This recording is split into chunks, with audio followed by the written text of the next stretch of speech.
दोनों लोग झगड़ा कर बीमार हो जाता, रोज रोज बीमार होता। कैसन बीमार हो कि रोज बीमार होता। खाए को होता कि थरिये लेके एक थरिये लेके चलो जल्दी ना तो खत्म हो जाए हमारा देहिया के करे तारे के नवा तरीके के बना के खा ले और ना हम करे रोजगार के हम देता है हां ये क्या खाए वाला मुबारक सा मतिया वाला देख दिन रोज रोज हुए खाना हो जाला हां ठीक है हट जा ना हट बाप यहाँ छोड़कर गया था कि तेरी माँ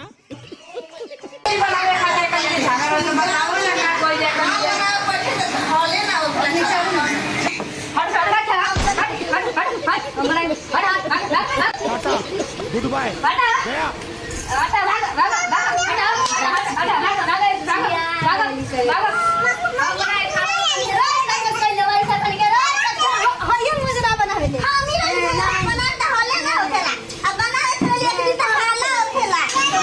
वीडियो अच्छा लगा तो लाइक और फॉलो करो और ज़्यादा से ज़्यादा शेयर करो।